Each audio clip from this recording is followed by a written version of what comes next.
Many thanks for such a fabulous and warm introduction. I really appreciate it. Thank you also for the invitation and opportunity to be part of this conference. Education for me is a powerful, powerful superpower. And it's one of those things that's helped me overcome much of my life. And more importantly, enabled me to learn a lot about myself and about the world, and more importantly, what needs to be fixed. Before I get started, I'd like to acknowledge that I come to you from Ngunnawal and Ngambri land. I'd like to pay my respect to elders past, present and emerging. And I'd particularly like to welcome and pay my respects to members of the audience who are of First Nations descent. So let's get started. I'm Dr. Liz Allen. I'm a demographer at the ANU Centre for Social Research. As part of my work at the ANU, I teach social research methods and I research population dynamics. But much of my work is centred around inequality and understanding, and I guess kind of undoing those structural barriers that prevent people from living fair and equal lives. I come from a background that enables me to talk much about a lived experience. And this presentation is based on that.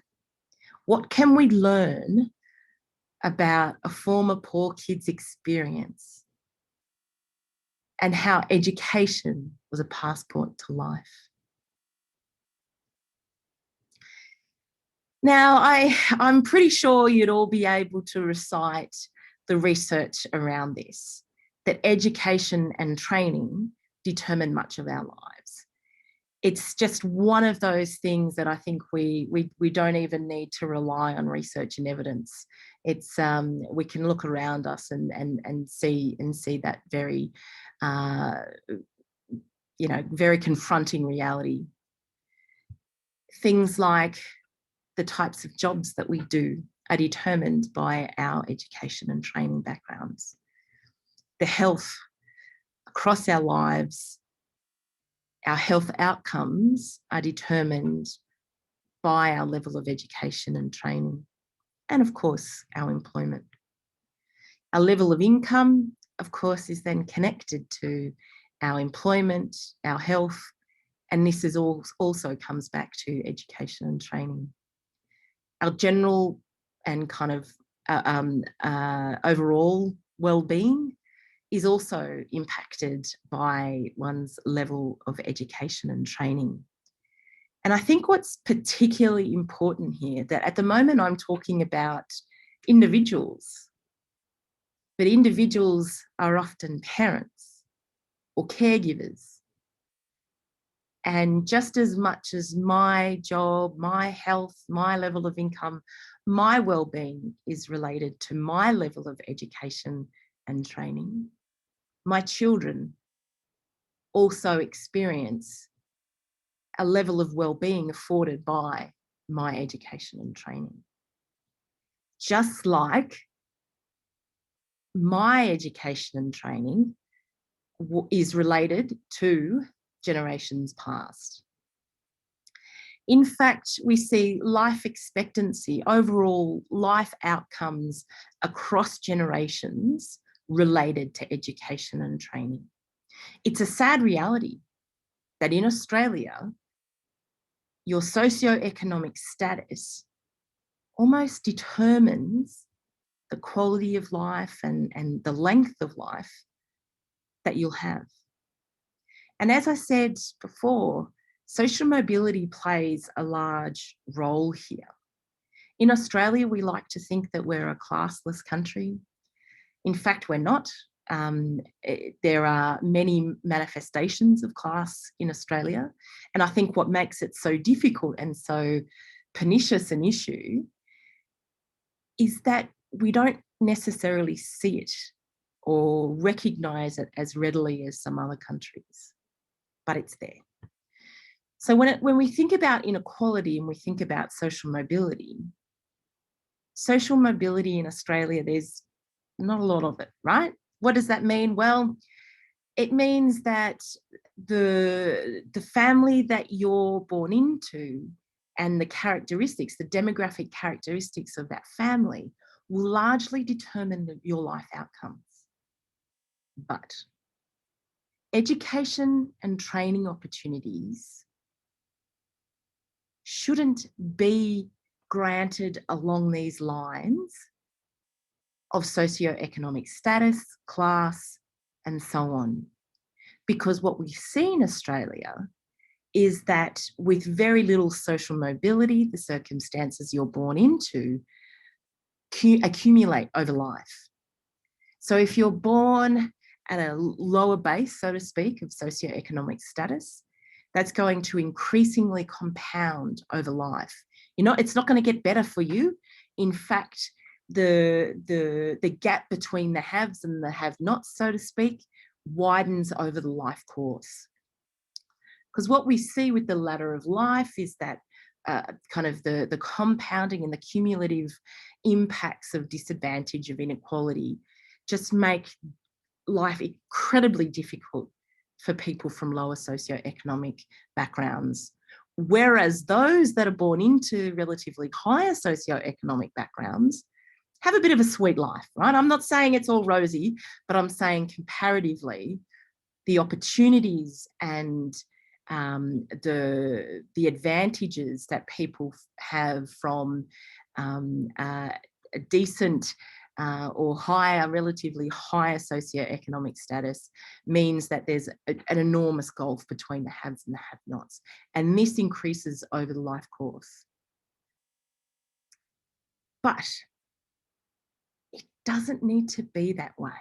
So while education and training opportunities aren't granted equally, and they are granted in accordance typically to socioeconomic status, social capital, geography, all sorts of things. And as I said before, the demographic characteristics of parents' background has a lot to do with future offspring and their circumstances.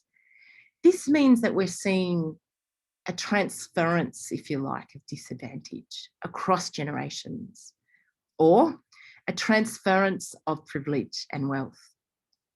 And with that comes, I think, a lack of understanding and a lack of ability to really understand what it means to be poor. When we've had a generational transference of privilege and wealth and social standing, it's difficult to understand what drives the differences between the haves and the have-nots. And often the kind of thinking comes down to, well, it must be a personal deficiency. It's not a personal deficiency. It's not a family deficiency. And we'll learn that it's a structural problem that we need to address. I guess what I hold out hope for is that education can be transformative. For me, education was, it's hard to really put into words, but it was something that elevated me beyond my destiny. And let me be very clear, my destiny was pretty grim. It was not looking crash hot. And what I want to share with you today is the power of education to be a passport to life. And I guess the realization of what happens when we grant opportunities to all. Grant opportunities of education and training to overcome. So this is my story. It is a very personal one, and I won't get into the nitty-gritty, and I'll be cautious about the details that I share. I'm aware that some of the circumstances of my life might mirror yours, and they might result in some triggering emotions for you. That's not my intention. And what I'd like to say from the outset is that if you do feel uncomfortable or some level of emotional upset after this presentation, please reach out for support. Contact someone who is a known support of yours, or make contact with services like Lifeline and Beyond Blue. So, okay, this is my story. This photo here is one of the very few photographs I have of myself of this vintage. And it was taken at a school function right before life got really, really difficult for me. I look at this young person and I see amazing opportunity, amazing capability. But I also see the pain that this young person is going through. I'm not from a fancy background. In fact, quite the opposite. I've experienced sexual abuse, institutionalization, homelessness, teen parenthood, poverty, the lot. I am a school dropout, and I'm very proud to say that now. I haven't always been proud to say that or acknowledge that in kind of a crowd. In fact, it always kind of felt like a bit of a stain to me, probably until about probably about five years ago. A lot of my story I kept private because I feared that people would value me less or see the deficiencies that I felt on the inside. So being that high school dropout, school was just not for me. Mainstream school was just not somewhere I fit. And in fact, I finished high school at the end of year 7, and that was to be the end for me. I did try and re-engage with school, with mainstream school, but it just wasn't working. I had such a turbulent teenage life, and mental health issues plagued me. I, was trying to overcome many traumas, and it was just not, school was just not conducive for neurodiverse people like me to be and to flourish. And life was really hard. Poverty kind of marked my very existence, what to eat, what to do, how to be, what clothes, all of these things mark you visibly. People see these things on you. They look away from you. They discount your humanity. And certainly before the birth of my eldest child, as I said, I was a teen mum. And at 17, I gave birth to this tiny little early baby that wasn't quite cooked yet. And I held her and I thought, this is the moment things have to get better. I think prior to that, I'd resigned myself to the fact that I was a problem, and that surely, such difficult times wouldn't happen to any ordinary person over and over again. There must have been something wrong with me. Even though deep down I could see the unfairness in that. Why was I not being granted opportunities that I could see others being afforded? So that moment of having this baby and having a pretty rough time of, having this baby, I remember holding her thinking, this can't be it. I have to fix it, if not just for her. She cannot be bestowed with my disadvantage. Now that's pretty hard, right? Because we've got everything going against us, us poor kids. We don't have the social capital, we perhaps don't even talk in the way that people from higher socioeconomic status can and do. So from the moment we open our mouths, you know, we look, or even before that, we look different. We, you know, that yobbo talk, I still kind of let it flow, mostly in angry rants. But it was an uphill battle. And so when I share with you my experiences, I don't want you coming away with the thinking that, wow, just a splash of education and you can overcome anything. In fact, you can flourish.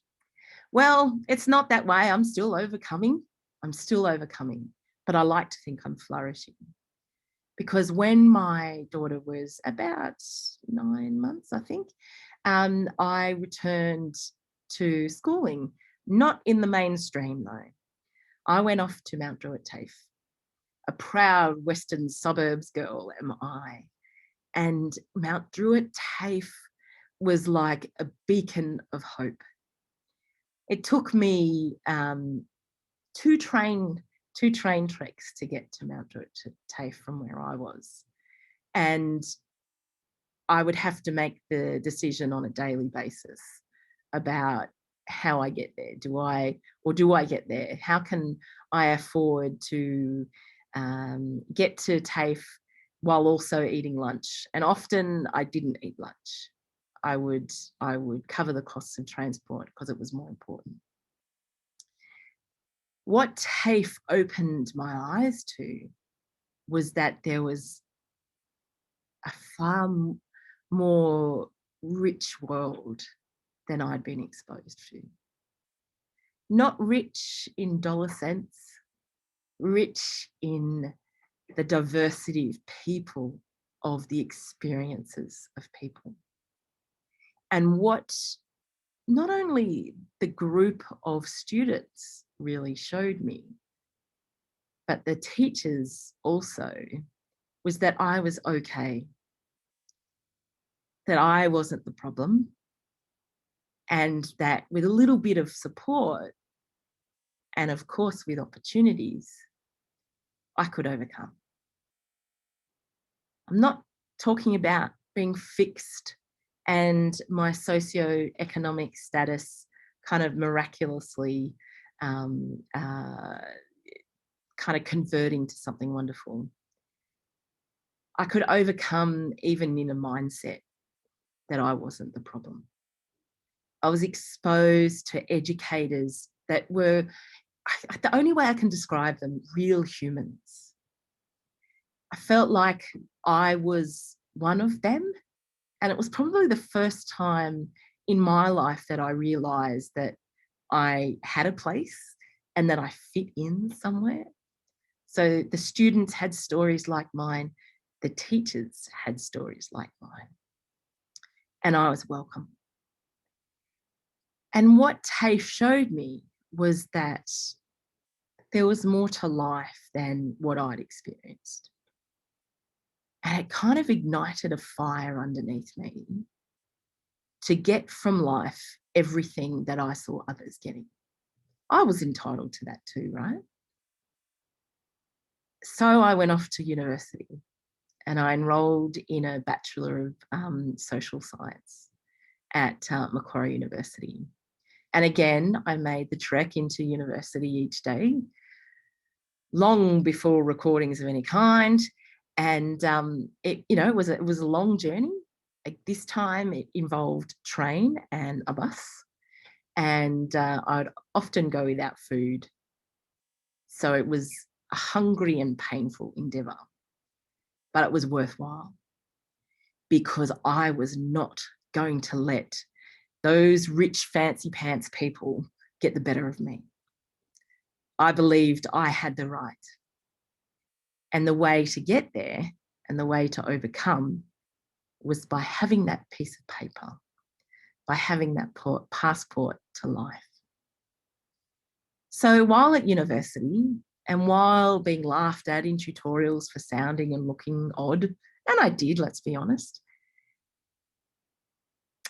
I learnt about demography totally by accident. I had to pick between jurisprudence, I couldn't say it, I still can't say it properly, and demography. I had to Google both of them to know what they were, but demography I could say, and it sounded a bit all right, so I did it.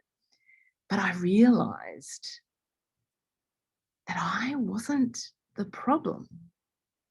Thinking about demography and the concepts and theories that underpin it made me realise this intergenerational transmission and the disadvantage that doesn't come through deficiency, but it comes through luck. I'd lost the lottery of life. And while I was bloody angry about it, and I still am kind of, I realise that we can't keep failing young people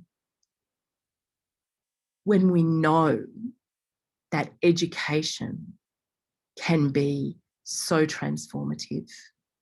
Training and education can transform lives. They can help people overcome. They can flourish. And I know it sounds corny, but I believe that because I could do it, there is a possibility that others can too. The difficulty is, though, we're not so good on making things fair in this place, in this country of Australia. We often get caught up in the narrative of lifters and leaners. That's not the way it is. Everyone wants a go. We just have to find out a way to grant that go. So I give to you my blueprint for education and training. I think so and feel so passionately about this. I even wrote a book. True story, not bragging or anything. Yeah, I'm bragging. That former poor kid who he was destined for nothing. That was the reality of it. In 2020, I wrote a book. It was my ode for Australia and how we can overcome inequality and disadvantage. How to make this place fairer. The key, education and training. You all know that, right? But how do we get others to listen? We can share stories. My story is not the only one. Stories of how people have overcome and flourished with that passport of education. It all comes down to opportunities. So this is my blueprint for education and training in Australia. And I really hope that it resonates for you. The first thing, we must admit and acknowledge, identify, whatever you want to use to describe it, that education and training is a public good. It doesn't just benefit individuals. Education and training benefit communities. Because what happens when individuals are educated? Well, it comes from a community support, a groundswell of understanding that education and training is important. So if we start on this basis of recognition that it is a public good, then we come back to this idea, well, if it's a public good, then it should be accessible to all. And when I say accessible, I mean that it should be funded fairly, not just kind of, everyone gets the same dollars. It's about equity. Some people will require, and communities will require, different opportunities to others. It's not about giving someone more of an unfair shot at life. It's about equalising opportunities and redressing those inequalities that are bestowed on us at birth. Education and training must be recognised as that public good.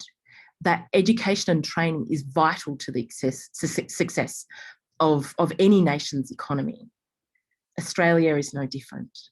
We must recognise that and value the importance of education for all.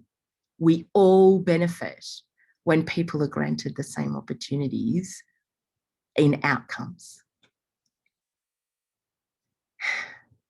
So if we agree that education is a public good, we realise the empowering and equalising nature of education. No matter where you live, no matter your background, no matter the demographic destiny of your birth, education and training opportunities have the power to transform, to empower, to equalise those differences in socioeconomic status, not just for individuals, but for communities and subsequent generations. This is the long game here. We're talking the long game. Education is the passport to our future success. And it's all through this wonderful elevation of change and transformation.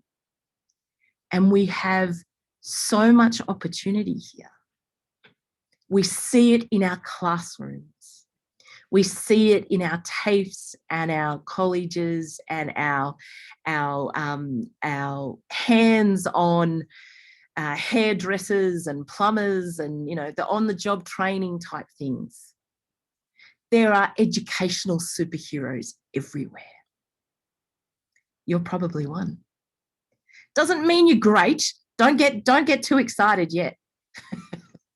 You don't have to be great to be an educational superhero. You just have to care. You have to care enough to realise that that poor kid should be granted a go. That kid that maybe thinks a little bit different or seems a little bit weird in a social setting deserves a go. So we need to elevate those superheroes, the superhero educators, the superhero trainers, the superhero students that are going to transform this place. They will transform the future of education and they will enable a destiny of our own making. So a recognition of education as a public good and the value and capability of it empowering and equalising. And those education and training superheroes that are there, we just need to see them. We need to give them the voice in policy and practice so that we can make education and training a passport to life. And then there's you. Important you. I like this image of the sparkles and the stars, not just because of its colour, its difference, it's coming together of sparkly and wonder. On their own, those little tiny specks of glitter or those individual stars might not look all that grand. But together, when they work together, they make something wondrous. And I hope that you realise the level of power that you have and the extraordinary responsibility that comes with that. Whether it's in the analysis that you do in research, the data visualisation you do in your place of work, the teaching that you provide, the training that you conduct. You are an individual item of glitter or star in that greater mix. That when you realise the power and the significance of your being in that context, we can achieve great things. And I sincerely hope that you realise the power and responsibility that you hold. I hope that we will equalise education in my lifetime. And I think that if not for me, for my children, they should not be destined for hardship because of my characteristics. And I hope that through the realisation of education as such a transformative superpower, that we can be superheroes together and make change. I'll leave you with that. And please let me know how you're going along your superpower journey, your superhero story. Tell me what you're doing. Tell me about the great things that you're doing, and more importantly, what we need to do so that we're not having these sorts of conversations forever. Thank you so much.